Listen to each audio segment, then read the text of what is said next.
What you know now, do you wish you had a third term? You know what, if I could make an arrangement where I had a stand-in, a front man or front woman, and they had an earpiece in, and I was just in my basement in my sweats looking through the stuff, and then I could sort of deliver the lines, but somebody else was doing all the talking and ceremony, I'd be fine with that. We know he wasn't really running the country. Yeah. We used to think he was actually running the country, and now they're like, no, he didn't even see those executive orders. That was all auto-pen. Have you ever seen that video? No. Pull that video up, because it's one of my favorite. How many illegal immigrants did Barack Obama deport in his 8 years as president? Oh, I don't know. Have a guess. No clue. No clue. Interesting, right? You don't know. I mean, I know it was a lot, but I don't know the exact number. Have a guess. Oh, I don't know. The answer is over 3 million. He was known as deporter-in-chief by Mexicans. Yes, and that was more than Trump. Way more than Yeah, Trump. like Deported way more than any president in history. Who dropped the most bombs in a calendar year in America? Barack Obama was once sold as the golden-tongued visionary who would transform America. A political idol wrapped in media worship and picture-perfect moments. But strip away the polish, and a different story emerges. Promises unkept, policies that fizzled, and a legacy built more on image than impact. When Joe Rogan and Piers Morgan tore into that carefully crafted myth, the shine came off fast, revealing Obama not as a revolutionary, but as a branding genius who delivered a fraction. This is one of my favorite. How many illegal immigrants did Barack Obama deport in his 8 years as president? Oh, I don't know. Have a guess. No clue. No clue. Interesting, right? You don't know. I mean, I know it was a lot, but I don't know the exact number. Have a guess. Oh, I don't know. The answer is over 3 million. He was known as deporter-in-chief by Mexicans. Yes, and that was more than Trump. Way more than Yeah, Trump. like Deported way more than any president in history. Who dropped the most bombs in a calendar year in America? When you look at the policies and the attacks on whistleblowers and drone strikes and all the other that happened during that administration, and the coup in Russia, and like there's a lot that's from a foreign policy perspective that's very similar to what George Bush was doing. But what they were doing was highlighting social justice issues that came about during his administration, largely obscured the fact that the foreign policies were very similar to what George Bush. Dismantling Barack Obama. Slicing through the polished image the former president spent years cultivating to reveal something far less impressive. For years, Obama was hailed as a cultural icon and eloquent speaker who could charm crowds and drop a playlist like a celebrity DJ. But Rogan cut through the hype, exposing the core truth.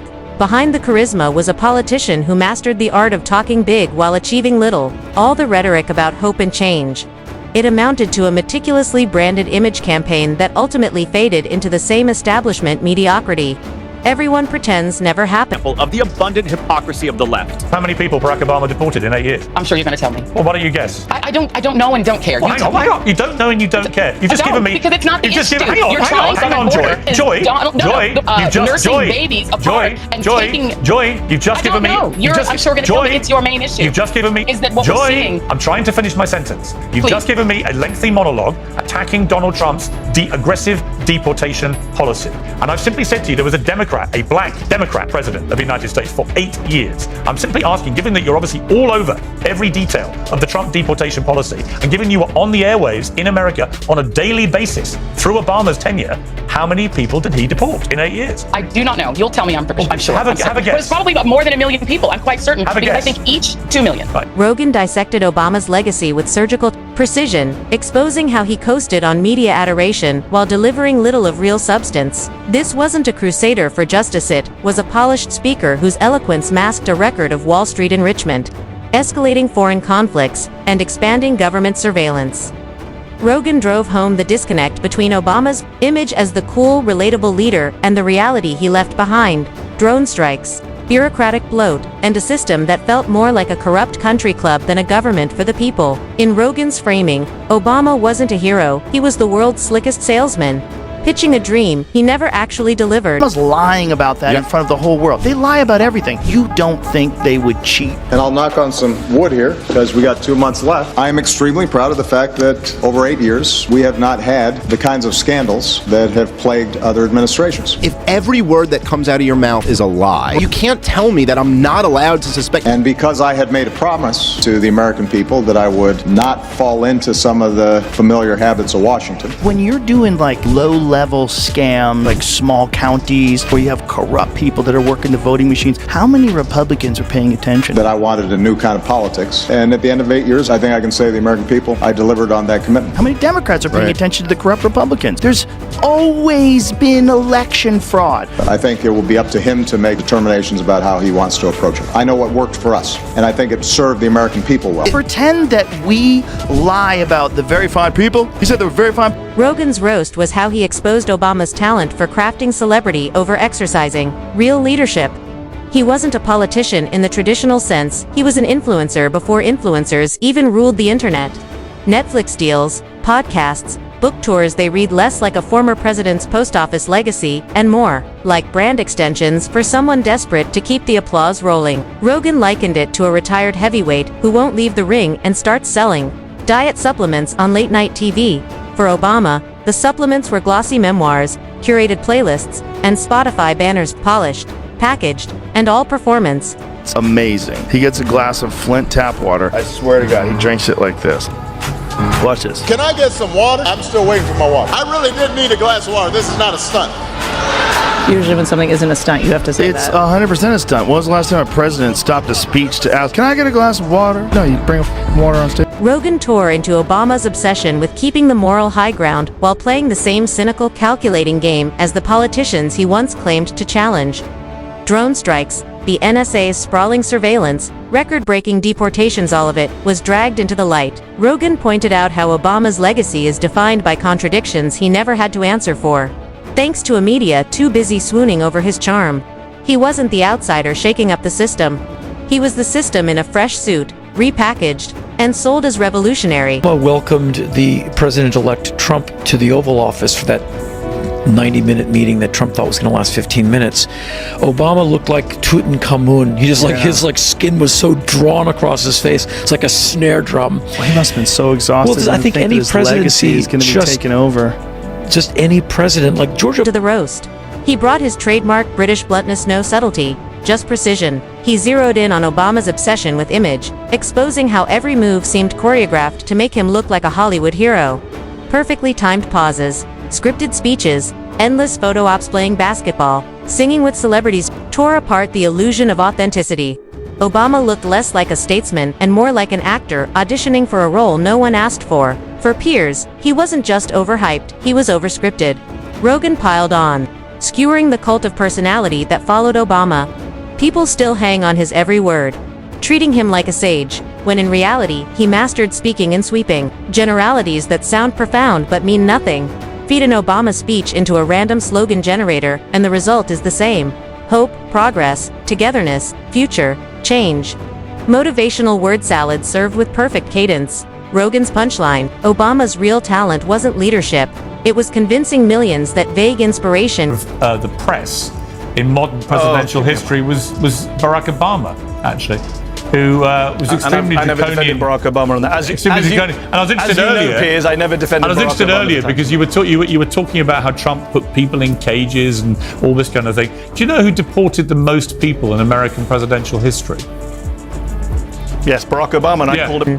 The roast got even harsher as Rogan tore into Obama's failure to deliver on the promises that defined his rise. Guantanamo Bay stayed open.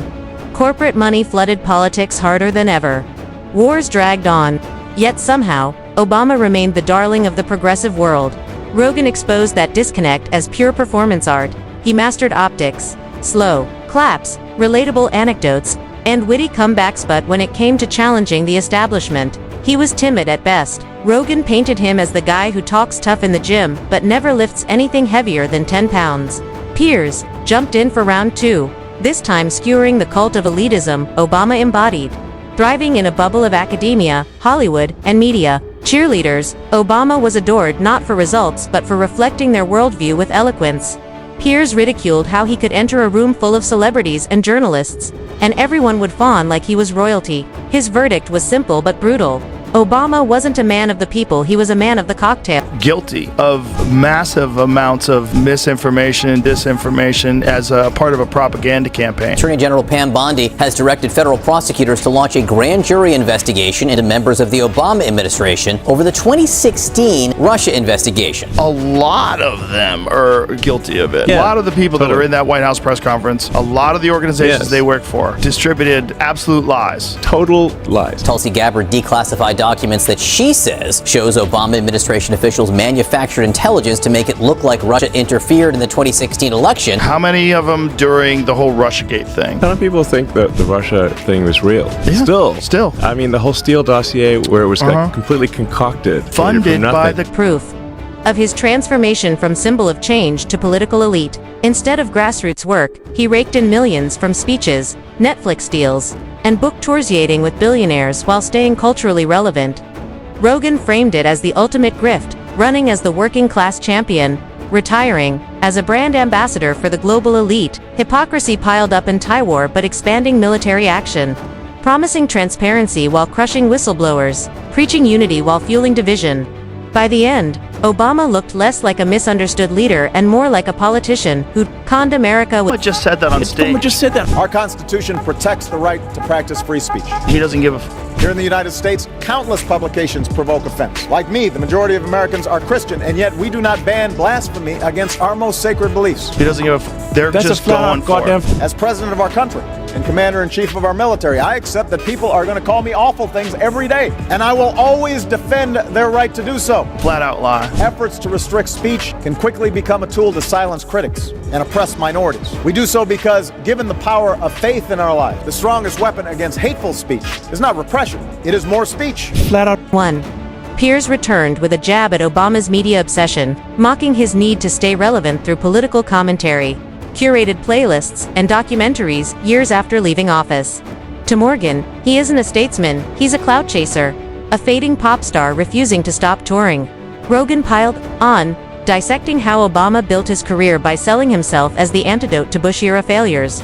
Only to replicate many of the same policies with smoother delivery, his genius, Rogan said, was convincing people to accept disappointment dressed in uplifting rhetoric, normalizing mediocrity as poetry and leaving millions blinded to how little... Do you know who dropped the most... Hang on, I'm finished yet. Do you know who dropped the most bombs? Do you know who dropped the most bombs in a calendar year? Oh, Barack Obama. Do you know who ran illegal drone programs that killed thousands of innocent people? Oh, Barack Obama. Do you know who actually campaigned in 08-09 to shut down Guantanamo Bay because as a former lawyer, he knew it was an illegal torture chamber? Oh, it's still open. So I'm afraid, Mehdi, your revisionism So this is the problem, Piers. of Saint Barack against evil Donald doesn't... 1-1. Piers closed with a final blow at the hollowness of Obama's legacy. Beneath the speeches, photo ops, and celebrity endorsements lies a record of half measures and compromises that served only the entrenched powers. History, Piers warned, will be far less kind once the hype fades and the receipts remain. Obama's myth was style over substance. People, mesmerized by his cadence, polish, and image of greatness, strip that away, and he's just another politician who played the game, enriched the powerful, and left ordinary people waiting for promises that never came. Rogan called it the greatest magic trick in modern politics, convincing millions that words alone could replace real change. Obama did it, where he repeated that lie about Donald Trump talking about white supremacists saying they're very fine people on both sides. Let's play it. Said that there were very fine people on both sides of a white supremacist rally. You had some very bad people in that group, but you also had people that were very fine people on both sides. And you had people, and I'm not talking about the neo-Nazis and the white nationalists, because they should be condemned totally. But you had many people in that group other than neo-Nazis and white nationalists, okay? That's crazy. I have never seen that last... Beyond surface charm, exposing how Obama mastered optics, turning speeches into events and appearances into cultural moments. He wasn't selling policies, he was selling inspiration. So compelling was the performance that people forgot to ask whether anything real was happening behind the curtain. 8 years in, the scoreboard for the average American was unimpressive. Wars dragged on, Wall Street thrived, and communities, hoping for change, got little more than polished rhetoric echoing through town halls and late-night interviews. Rogan painted a leader who was more brand than man, a figure crafted for TV screens and magazine covers. The tailored suits, effortless smiles, perfectly timed pauses, all part of a rehearsed routine. But unlike a comedian whose jokes land in laughter, Obama's act landed in the quiet disappointment of unmet. Found the word treason. I hate to say this, but President Barack Obama, there is now incontrovertible evidence that he was the spearhead of a seditious conspiracy to subvert the will of the American people and overthrow the United States government back in 2016. They're saying that Obama knew that Russia did not meddle in the election, did not have any impact. On Rogan went further, mocking the absurdity of treating speeches like policy victories as if eloquence alone counted as governance. A well-timed joke or dramatic pause became headline-worthy achievements, and the media played along. The result, a presidency, remembered more for theater than outcomes. Piers drove the point home, showing that Obama's myth wasn't politics side was elitism masquerading as relatability. The everyman image shooting hoops, sharing a beer, singing Al Green was carefully choreographed. Nothing was spontaneous. Every move was designed for the cameras, selling a fantasy of accessibility while his real orbit revolved around billionaires, celebrity fundraisers, and we must hold every one of these criminals accountable for the crimes that they committed. They are the most heinous crimes committed in American history. But yet promoted this idea. James Comey, John Brennan, Clapper, Rice, Biden was in the meeting. They briefed Barack Obama on Hillary Clinton's plan to, quote, tie Trump to Russia collusion lies. It consumed our national discourse for 5 years. And then there's been some incredible clips of all these different news reporters, CNN and MSNBC, just saying over and over and over again. 111. The roast hit hardest by contrasting expectation with reality. Obama was sold as a disruptor, someone to challenge the entrenched system. Instead, Piers framed him as the system's perfect guardian, soothing public anger with flowery speeches while keeping the gears of power turning as always. It wasn't revolution. It was maintenance with better marketing. Rogan and Morgan dismantled the myth piece by piece. Obama became the political equivalent of a slick salesman, charming, circular, and persuasive, leaving the public with an overpriced product that never delivered. That product was hope in change-a-box wrapped in shiny paper, heavy with promise, empty once opened. Rogan exposed him as a smooth-talking salesman delivering illusions. Piers added the final blow, highlighting the vanity and elitism behind the brand. The combined effect was brutal. The myth collapsed, leaving only a man whose greatest skill